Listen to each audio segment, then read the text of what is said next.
Princess Anne had survived scandals, betrayals, and decades of silent warfare inside the House of Windsor. Very little could disturb her composure.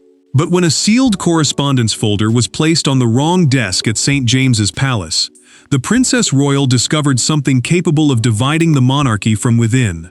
A hidden agreement linking Meghan directly to Queen Camilla, and a private strategy designed to weaken William and Catherine's future authority. Before we go deeper into what this really means for the royal family, make sure to subscribe so you don't miss a single update.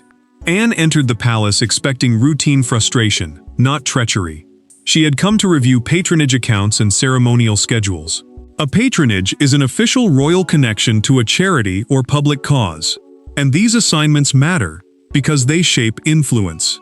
Control the schedules, control the appearances, control the appointments, and someone could shape the future. A senior equerry placed a crimson folder among her papers before noticing the mistake. An equerry is a senior royal aide who manages royal access and official arrangements. The folder carried Camilla's household seal, yet the first letter had been routed through one of Meghan's intermediaries in California. Anne opened it twice. The words were calculated and unmistakable. Meghan and the Queen Consort had maintained a concealed alliance. Their messages exchanged internal information, coordinated public pressure, and discussed ways to challenge William and Catherine over future royal appointments, residences, and charitable influence. The future king's authority was not being confronted openly. It was being weakened piece by piece through briefings, leaks, and timed disputes. Anne's face hardened when she reached one sentence claiming her loyalty to William could be contained by excluding her from key family decisions. She did not shout. She flattened the page and read it again. For years, she had tolerated Camilla for Charles's sake, accepting discomfort to protect the monarch. Now that compromise felt like betrayal, the Queen Consort had not viewed her as family. She had viewed her as an obstacle requiring management. Another message deepened the danger. An unnamed palace official had supplied Meghan with internal schedules, seating discussions, and disagreements involving Catherine. Then came the phrase that changed everything: the Balmoral opportunity. Balmoral is the royal family's private Scottish estate, where intimate gatherings allow sensitive matters to be settled away from public scrutiny. Someone was preparing a confrontation there. Anne closed the folder, summoned the equerry, and asked, "Who else has seen this?" The aide's frightened silence answered more than words ever could. But before Anne could confront the hidden alliance, she needed to understand what each woman hoped to gain, and what both were prepared to destroy. The alliance seemed impossible on the surface. Meghan had spent years attacking the institution Camilla had fought decades to enter, while the Queen Consort had carefully distanced herself from the Sussex Rebellion. Yet beneath their public separation lay a shared grievance. Both women believed William and Catherine represented a future in which their influence would disappear, and both feared Princess Anne because she could expose ambition without being intimidated by emotion, publicity, or rank. Anne understood power differently from everyone around her. She had never needed applause, flattering coverage, or carefully arranged sympathy to feel secure. Duty had shaped her identity, and that made her dangerous to anyone who depended on image, pressure, or emotional manipulation. She could not be seduced by popularity because she had never chased it. She could not be frightened by scandal because she had survived too much. Camilla, however, was fighting for survival. As William's influence grew, she feared her household would shrink, her allies would be pushed aside, and her charitable control would pass into younger hands. Even her place in royal memory felt uncertain. Charles could protect her while he reigned, but the future king would define what remained afterward, and she knew Catherine would stand beside him. Meghan carried a different wound. She believed William and Catherine had deliberately closed ranks against her, denying her the influence she felt she deserved. Through Camilla, she could return to palace affairs without crossing a royal threshold.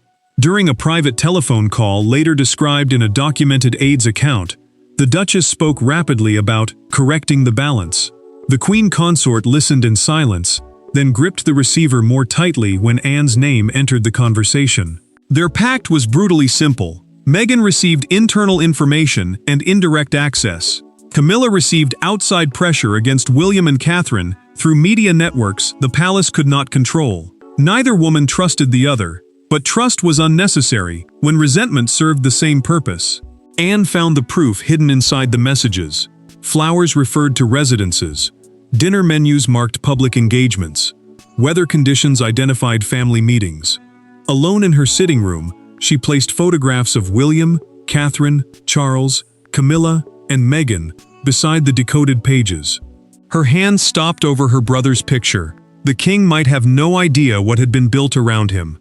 One entry pointed back 6 months to a private reception at Clarence House, the London residence used by Charles and Camilla. That gathering had not merely brought two grievances together. It had given them structure, purpose, and one shared target. And when Anne traced the conspiracy to that winter reception, she found the precise moment private resentment became an organized campaign. Every royal crisis has a moment that seems insignificant until the consequences become impossible to ignore. In this case, it was not a public argument, a televised interview, or an official decree. It was a 12-minute conversation after a winter reception at Clarence House, conducted through a secure telephone held by a trusted aide. That conversation gave Camilla and Meghan a common purpose and transformed separate grievances into a hidden alliance. The reception had celebrated a charity restructuring that placed future projects under William and Catherine's joint oversight. Royal patronages are formal links between senior royals and public causes, and control over them brings influence, access, and lasting reputation. Smaller household offices would now lose freedom. Camilla had expected her network to remain untouched, but a briefing note confirmed that the Prince and Princess of Wales would review those arrangements during the next reign. Humiliation settled where anger had first appeared. Camilla did not see an administrative review. She saw Catherine judging whether decades of work had ever earned her a permanent place. On January 18th, after the guests had gone, she entered her private study and accepted a secure call arranged by a former communications advisor. Meghan was waiting. The Duchess warned that William intended to erase both their legacies. Camilla listened without interruption until Meghan described a future court with no room for either woman. Then the Queen Consort answered, "Then perhaps we should stop allowing him to act alone." That sentence changed everything. Meghan heard confirmation of her deepest grievance. William's future household would offer her no route back. Her anger became colder, quieter, and more disciplined. She promised to activate sympathetic commentators whenever the future king tried to consolidate authority in the coming weeks. In return, Camilla agreed to provide advance knowledge of selected palace decisions, allowing outside pressure to begin before official announcements could harden.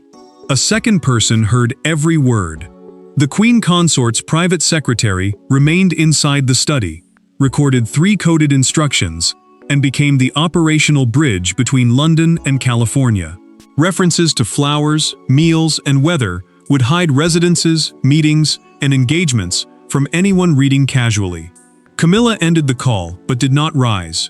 She removed her reading glasses, folded the briefing note once, and told the secretary, "This conversation never occurred." Anne now understood how bitterness had become strategy. Yet the final decoded message carried something worse. The alliance was preparing to act at Balmoral, where Charles could be cornered, William challenged, and Catherine isolated before anyone understood the trap.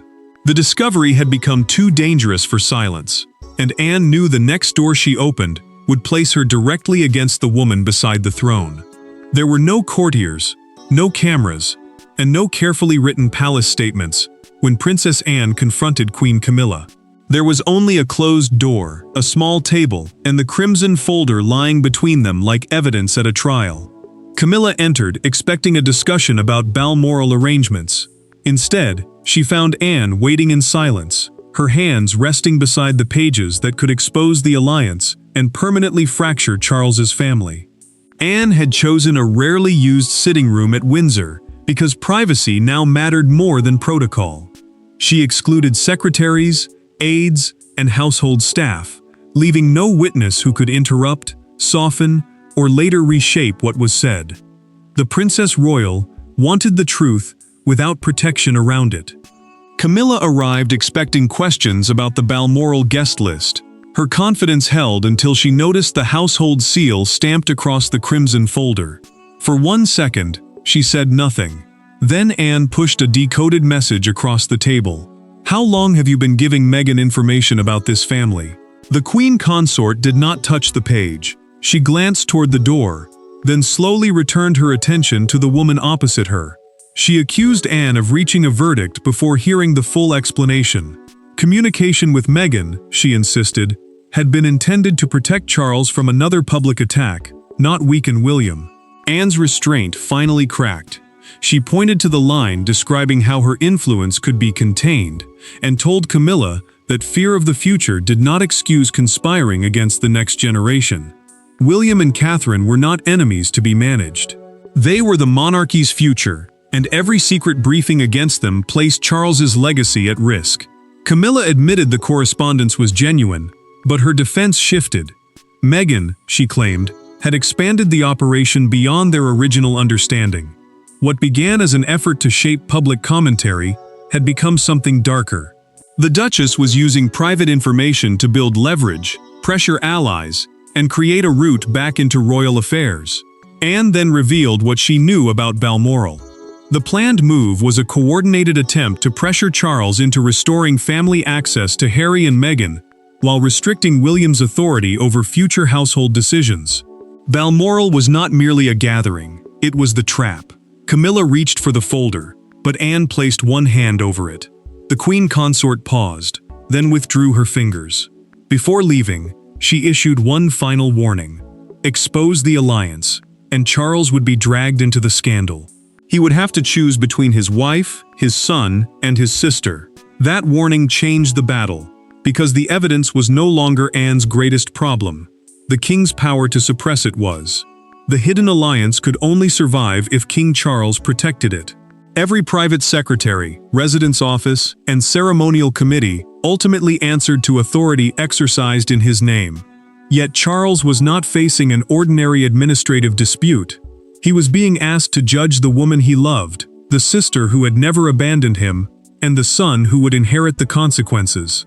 For once, neutrality was not caution, it was a decision in itself.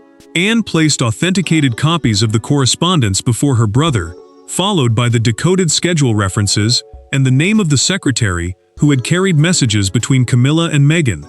Charles possessed the authority to restrict access, remove household officials, cancel the Balmoral gathering, and order an internal investigation. But every action against the Queen Consort's network would weaken his marriage in public and expose how deeply trust had been misused. Charles read the first page while standing beside his desk. By the third, he lowered himself into the chair. When he reached the sentence describing William as an obstacle to be isolated, the king set the document aside and said nothing. Silence had protected him before. This time, it only made Anne's anger sharper. Anne told him that shielding Camilla would not preserve the family.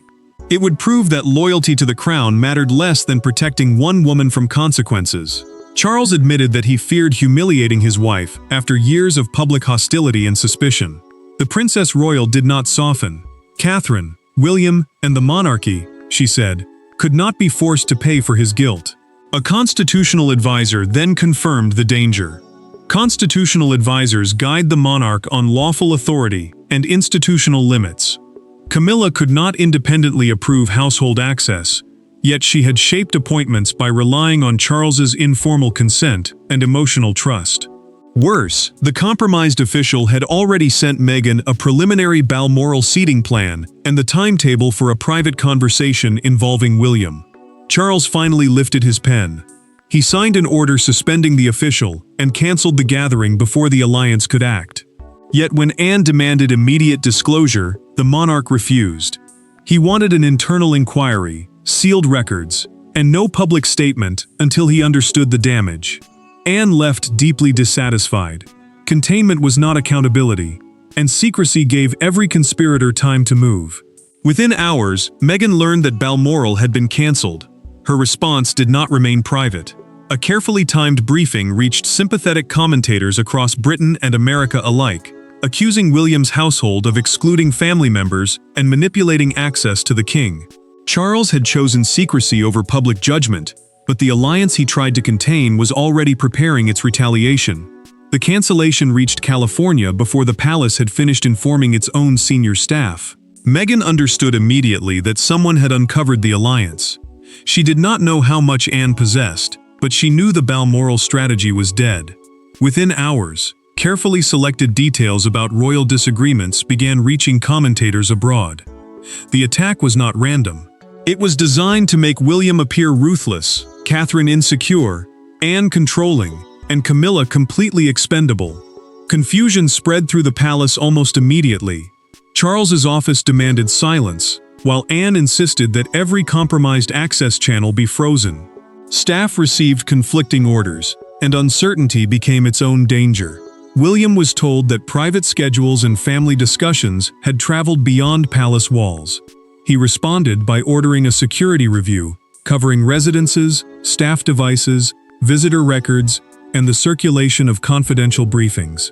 The review mattered because royal security depends on controlled access, not merely locked doors. One copied diary could reveal movements, vulnerabilities, and private meetings before protection teams were fully prepared. Catherine received the news in a small Kensington Palace drawing room. She listened without interrupting, then removed her engagement diary from the table. "How many conversations did they hear?" she asked quietly. The question carried more pain than anger, because the breach was no longer about appointments or influence. It had entered the family's most private fears. William felt betrayed by Camilla, yet devastated for Charles. Confronting the Queen Consort could force his father into defense and deepen the distance between them. Still, silence had already become surrender. Camilla soon realized Meghan was sacrificing her to protect herself. During a tense telephone call later documented by a household aide, she demanded that the public briefing stop. The Duchess answered that silence was no longer useful. Minutes later, a broadcaster received a detailed claim about Balmoral seating, proving the information had come from inside the royal household. Anne then uncovered the most painful message of all. It discussed Catherine's health, emotional state, and readiness for future duties. Political maneuvering had become a deeply personal violation. The Princess Royal understood that restraint now protected the guilty more than the injured. William entered Charles's office and placed the leaked schedule on his desk. He asked whether secrecy was still protecting the monarchy. The king looked at the page, then at his son, but no answer came. That silence ended the stalemate. Anne and William met alone, without Charles, advisors, or palace protocol. Together, they began deciding what loyalty now required, and whom it could no longer protect. With trust collapsing around them, Anne and William faced a choice that could either save the crown's future or destroy what remained of the family. The turning point did not come in a council chamber or beneath palace chandeliers. It came late at night in a private room at Windsor, where Princess Anne and Prince William sat without aides, documents, or institutional protection. For the first time, they spoke not as senior royals managing a crisis, but as an aunt and nephew carrying the same fear: that Charles's refusal to confront betrayal would leave the next reign poisoned before it began. William had requested the meeting after learning that Catherine's personal circumstances had been discussed inside the correspondence. He no longer saw the breach as a struggle over titles, offices, or future authority. It had entered his marriage, his children's security, and the private pain his family had fought to protect. Anne understood the difference immediately. Both knew Charles wanted containment, yet containment meant little while compromised officials, private devices, and informal channels remained active. One silent dismissal would not close a system built on emotional trust and hidden access. William admitted that his deepest anger was not directed at Meghan. He had expected opposition from her. Camilla's involvement cut deeper because she had sat beside his father while helping someone exploit the family's most painful vulnerabilities. The betrayal had come from inside the protection Charles believed he had created. Anne's certainty weakened for only a moment. Exposing the alliance could permanently damage her relationship with her brother. She had defended Charles through humiliation, public criticism, and earlier crises, often absorbing anger so he would not stand alone. Now she feared becoming the person who publicly broke his household. William's voice tightened. "Loyalty," he told her, could not require Catherine and the children to remain vulnerable. This was not merely an attack on the future king, it was an attack on his family. Anne then revealed her final advantage. She had retained the original folder before Camilla's office could recover or destroy it. The evidence was strong enough to force institutional reform without relying solely on Charles's permission.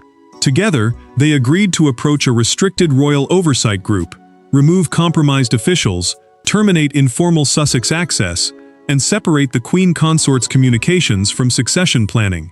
A royal oversight group is a small circle of senior advisors, empowered to review sensitive household conduct. Anne reached across the table and placed her hand over William's clenched fist. "You protect your family. I will carry the argument with mine." Their decision reached the palace just as the story escaped into public view. There would be no retreat after what came next. By morning, the secret no longer belonged to the palace, and Britain was about to choose which version of the monarchy it believed. At dawn, Britain awoke to a royal crisis unlike any recent family feud. This was not simply another clash between relatives separated by distance, resentment, and competing interviews. It was a story of internal access, coordinated influence, and a queen consort secretly communicating with the monarchy's most controversial exile. The palace had hoped to manage the truth behind closed doors. Instead, the alliance became a symbol of everything the public feared about hidden royal power.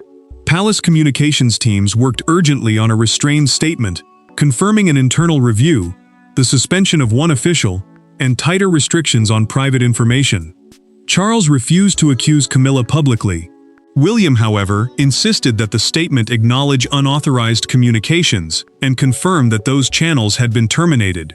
Every softened phrase risked making the institution appear dishonest. Every direct sentence threatened the king's marriage. The Daily Chronicle transformed the crisis into a national spectacle. Its front page carried Anne leaving Windsor beneath the headline, "The Princess Who Found the Secret Pact." Copies rose above the crowd gathering near Buckingham Palace's gates as anger, admiration, and disbelief spread through the capital. Anne felt none of the triumph others placed upon her. Supporters praised her for acting when senior figures had hesitated, but the attention made her visibly uncomfortable. She paused beside her car when a reporter called her the woman who had saved William's future. The Princess Royal gave no answer. She had not acted to become a hero. She had acted because silence had become dangerous. Camilla watched the coverage alone at Clarence House. When a broadcaster described her as a queen isolated inside her own court, she turned off the television. The silence that followed offered no defense, only the unbearable knowledge that Meghan had escaped the immediate consequences while leaving her exposed. The palace then confirmed that Meghan's informal information channel had been permanently closed. No Sussex representative would receive private schedules, residence plans, or succession-related briefings. Succession planning means the preparations governing how royal authority and duties pass to the next reign. Charles also authorized the removal of Camilla's private secretary after discovering that the official continued contacting Meghan even after Balmoral was cancelled. Outside Windsor Castle, a woman placed a handwritten card near the gate. "Duty means telling the truth, even when it hurts." The message became the defining symbol of the crisis. The alliance had been dismantled, but victory brought no healing. Charles, Camilla, Anne, and William now faced what public judgment could never settle: which relationships could survive, and which had already ended. The crowds had delivered their judgment, but the monarchy's true verdict would be written in the final choices made behind the palace doors. The hidden alliance did not end with a dramatic arrest, an exile decree, or a furious public confession. It ended through a series of quiet decisions that permanently changed the balance inside the royal family. Access was removed, officials were dismissed, private channels were closed, yet the deepest consequence could not be written into any palace order. Trust had vanished, and every person involved was forced to confront the emotional price of choosing influence over loyalty. Anne's evidence survived every challenge. The Royal Oversight Group authenticated the folder and concluded that Camilla's office had shared family information through an unauthorized channel linked to Meghan. A Royal Oversight Group is a body of senior advisors trusted to examine conduct and recommend safeguards. Its finding mattered Because private information could no longer be dismissed as gossip. Charles approved protections. Sussex representatives lost access to palace schedules. The Queen Consort's household was excluded from succession planning, and William received direct authority over information concerning Catherine and their children. Succession planning means preparing how duties, access, and authority pass into the next reign. Camilla remained beside the king ceremonially, but the influence she had tried to preserve disappeared. Her secretary was dismissed, her intermediaries were removed, and her contact with Meghan ended. The Duchess, meanwhile, lost the internal network that had given her leverage. Her attempt to return through secrecy convinced the palace that no unofficial pathway could safely remain open. Charles met Anne and admitted that his hesitation had worsened the crisis. He did not demand an apology. Instead, the monarch thanked his sister for making the decision he had been too frightened to make. Anne answered that she had never wanted to defeat Camilla or punish Meghan. She had acted because the crown could not demand loyalty from the country while tolerating deception inside its own walls. William returned to Kensington Palace and told Catherine the compromise channels were closed. She released a breath she had been holding and replied, "Then we move forward, without revenge." At the next family gathering, Anne entered beside William and Catherine. Camilla was already seated. Their eyes met briefly, but no confrontation followed. The Queen Consort looked away, understanding that the struggle was over. Meghan had sought a route back. Camilla had sought protection from a future she could not control. Both lost because their alliance depended on grievance, secrecy, and manipulation. Anne prevailed because duty mattered more to her than comfort, and in the silence that followed, the House of Windsor understood the final truth. Crowns may pass through blood, but trust survives only through duty. Thanks for watching. Please don't forget to like and subscribe, and we will see you in next one.